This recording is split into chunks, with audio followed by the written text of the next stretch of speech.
vai ser fundado para ser nomeado de sujeito suposto saber. Esse lugar terceiro entre um e outro. Esse si mesmo, o analista só se autoriza por si mesmo, esse si mesmo do analista, que foi trabalhado pela escola, que foi trabalhado pelos trabalhos de cartéis, pelos trabalhos de dispositivo do passe, esse si mesmo, ele é refundado a partir da fala do analisante, do próprio inconsciente do analisante.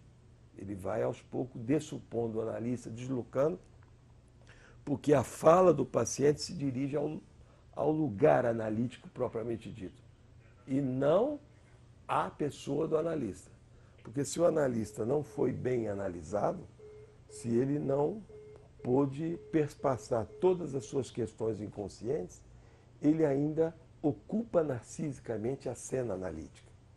Ele rouba do analisando essa cena analítica e toma para si essas enunciações que brotam, né, da invenção da fala do paciente. É um processo de invenção.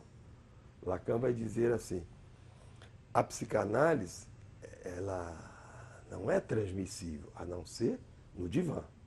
Cada um trate de reinventá-la. Não é? A transmissão da psicanálise é impossível, cada um trata de reinventá-la. No divã.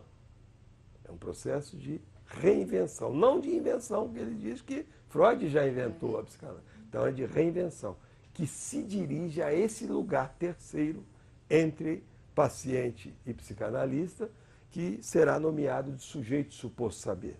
Então é interessante, porque olha que destino trágico. O analisando na sua neurose, no seu sofrimento, ele acredita que o analista porta um saber que lhe falta, que poderia dar as respostas ao seu sofrimento.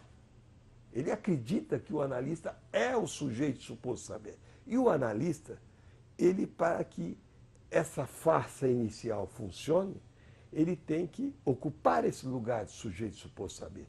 Só que com uma diferença. Ele sabe que ele não é o sujeito suposto saber. Ele sabe. E esse ponto, o fato dele saber, que introduz um luto originário, o nascimento de um luto originário, por onde nascerão outros lutos, serão construídos nessa análise. Ele se desloca desse lugar e permite com que isso seja ressignificado, reconstruído, renascido no inconsciente do analisando. Então, num dado momento, quer dizer, ele começa a verificar que o analisando está podendo constituir essa função, construir essa função da qual ele é mero suporte. Ele não é o detentor, ele não é um proprietário. Isso não é propriedade nem dele nem do analisando. Isso é um lugar terceiro que está brotando, que diz respeito à historicidade do desejo do outro que constituiu esse analisando. Entende? Isso é muito delicado. No início, eu busco esse psicanalista porque eu suponho que ele detenha esse saber, que ele é o sujeito suposto saber. Aos poucos eu vou falando, o analista vai pontuando, escandindo, interpretando, e eu vou verificando que esse sujeito suposto saber brota a partir da minha fala, das minhas palavras.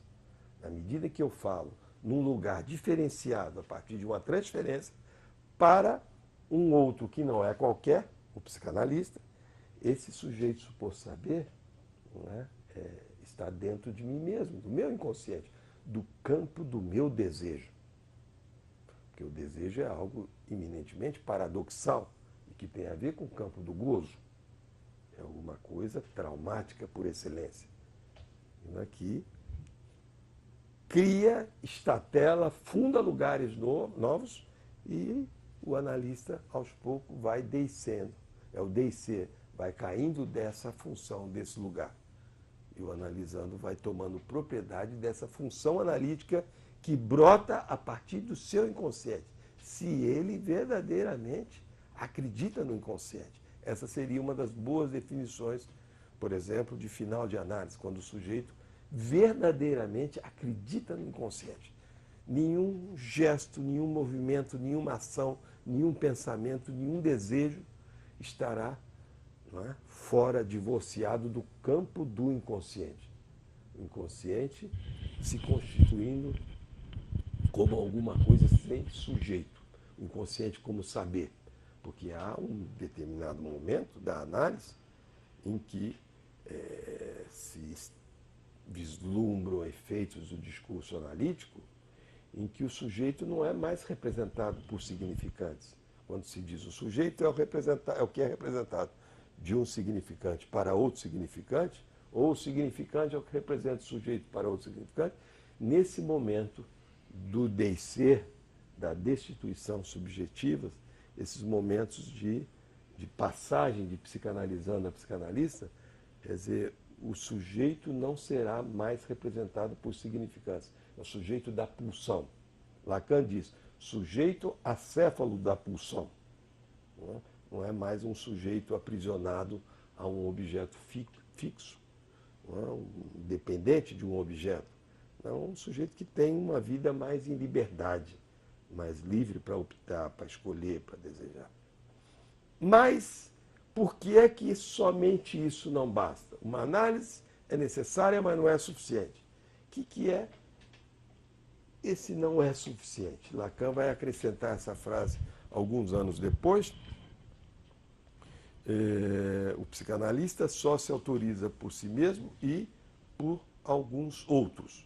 Então, esse e por alguns outros, que são os pares, demarcado nos lugares da escola de psicanálise, dos lugares de transmissão, esses alguns outros vão depender do funcionamento desses lugares. Os lugares de sessões clínicas, de seminários e, fundamentalmente, a prática de cartéis. A prática de cartéis é que será o verdadeiro berço do nascimento do analista. Os efeitos da análise desse alguém que está trilhando, que está desejando se tornar psicanalista, os efeitos dessa análise vão comparecer na escola, nesse lugar configurado a partir de prática de cartéis. O sujeito vai ter que trabalhar. A escola, uma única definição, é lugar de trabalho. Lacan diz uma coisa muito bonita. Ele diz, uma escola de psicanálise depende de cada um.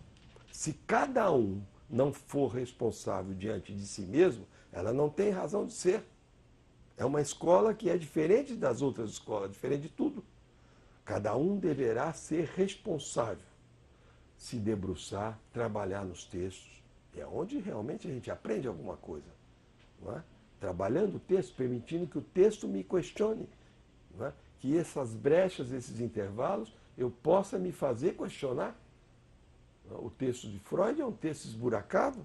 O texto de Lacan, muitíssimo mais.